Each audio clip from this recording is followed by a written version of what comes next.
Welcome to part 5 of the Expanding dELD Learning Series. We will dig deeper into the Unit 3, the standards of focus, and the end of unit assessment, plus its rubric. First, we will look at the Unit 3 overview to understand the ELD standards of focus. Highlighted in blue, you see the unit's priority standard.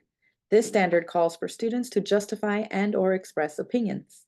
From the standard, we identify what students will be able to do. Throughout the unit, we will allow students to express attitude and opinions, justify opinions and/or positions, and use relevant textual evidence both in academic discourse and in writing. The priority standard focuses on the presentational mode of communication.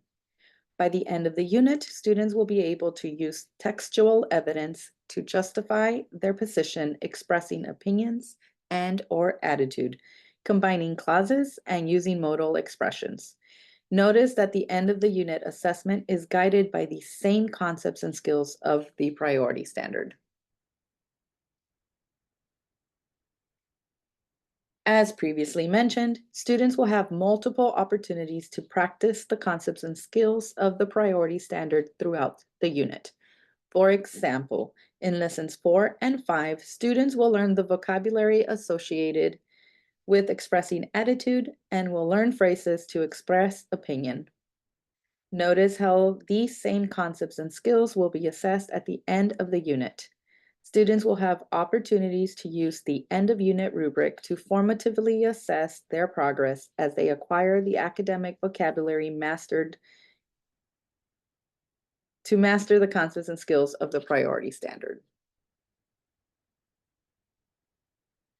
After students acquire the academic vocabulary to be able to express attitudes and opinions, as well as being able to identify how authors express attitudes and opinions in texts, students will then work towards developing the other concepts and skills of the priority standard as seen in Lesson 8 of Unit 3, focusing on justifying opinions and using relevant textual evidence.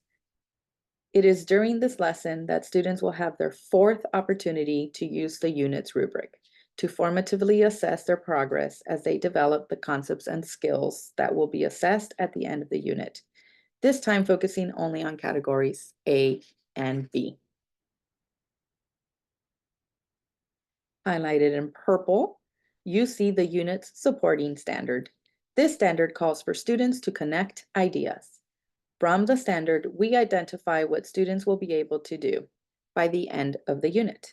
Students will have multiple opportunities throughout the unit to acquire the grammar needed to master the supporting standard. Like the priority standard, this could be done orally or in writing, and the supporting standard also focuses on the presentational mode of communication. By the end of the unit, students will have acquired the academic vocabulary needed to combine clauses. Here we see Lesson 3 of Unit 3. As a reminder, Lesson 3 of every unit will always focus on the grammar students need to be able to master the standards. For this unit, the grammar is modality and combining clauses. In every unit of this course, Lesson 3 will activate the prior knowledge students may have in their understanding of the grammar of focus. Once students review the grammar of focus, they will complete a third read of the text. During this third read, students will apply their knowledge by identifying the grammar of focus in context. Lesson 3 ends with an opportunity for students to add to their claim, the one they wrote in the previous lesson, using the combined clauses and modality expressions they identified from the text. The end of Lesson 3 provides students another opportunity to use the rubric, this time focusing on assessing how well students incorporated categories D and E.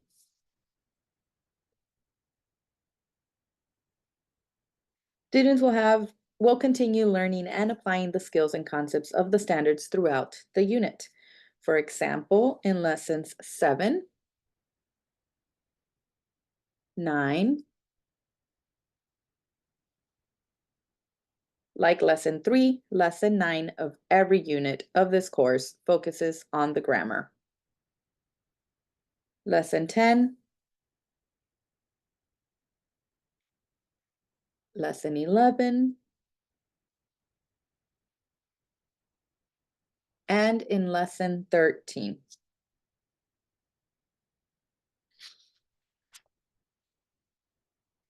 As a review, the grammar of the standards, in this case, modal expressions and combining clauses, is first introduced to students in Lesson 3 of all 4 units of this course.